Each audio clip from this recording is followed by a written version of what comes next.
folks, welcome to Week in Review. This is where we take a look at all the little short, all the reviews we did last week and give you short snips of our thoughts on them, and our ratings. And so if you like it, you can go check out the full review. Are you ready? Because here we go. Hey everybody, Z Garcia here. This week I reviewed just one game. My top 100 is still going, by the way, so go check that out if you have not been following it.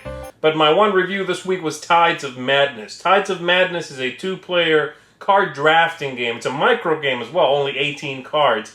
And it is a follow-up to Tides of Time. In Tides of Madness, you are going to get a tweaked selection of cards as compared to Tides of Time. And you are going to get a Cthulhu theme in this one, and you are also going to get a new level of tactics that it introduces, in which you, by drafting some cards, might start to go insane, and the game has a madness mechanism where if you get a certain number of these madness tokens, well, you outright lose in the game. And so you have to be careful what you draft. You have to be, smart about what you give your opponent. Sometimes you can force them to take some madness. But taking madness a little bit can be good. You just don't want too much of it. Anyway, it's a very clever game. I would recommend it. If you have played the original and you enjoy it, I definitely would say go check this one out. And if you've never gotten either one, both are great, but the new one gives you even more tactics. So thumbs way up from me for Tides of Madness. Hi son, Tacos here. This week I did Escape, the Curse of the Temple. A very fast game about dice chucking. It's a cooperative game. You just hurry it up against the time to get out of the temple and all the puzzles. And it's crazy, It's a lot of fun. I really love this game. So check it out, the Curse of the Temple. Thanks. This week on To The Point, I reviewed Champions of Midgard. It's a great 4-player game from Grey Fox Games. Worker placement, where you get to lead this clan of Vikings to protect the village from trolls and dragons and all sorts of things. It's a great game. I gave it a 9 out of 10.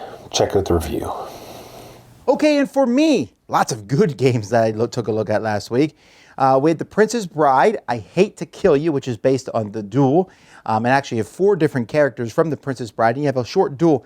The game box says 7 minutes. That's pretty accurate. It uses dice, cards, nothing fantastic, but a solid little back and forth card/dice game.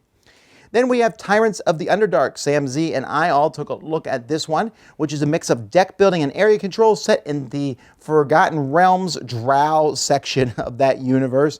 So lots of dark elves, but it's essentially a whole bunch of stuff we've already seen before, but it does fit together in a good, well-packaged game.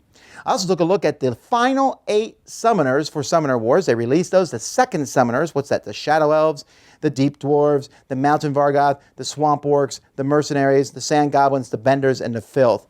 Love them.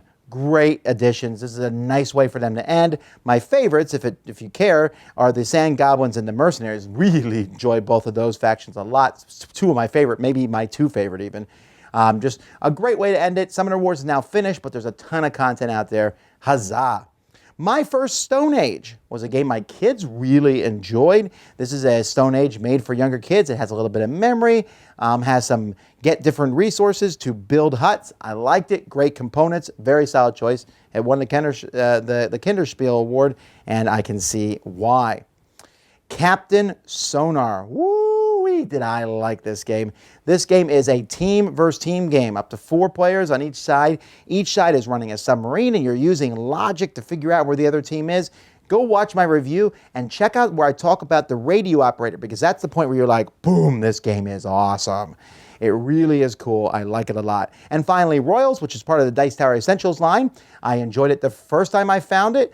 I have now gotten it reprinted in a much nicer, cooler looking version from Arcane Wonders here in America, and I love it. I really do. Of course, that's why I got it reprinted. Fun area control game. Highly recommend it.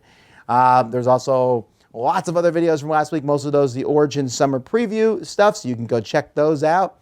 More coming this week. If you're looking for more things to watch, Board Game Breakfast was also posted today. Until next time, I'm Tom Vassell, and this has been Week in Review.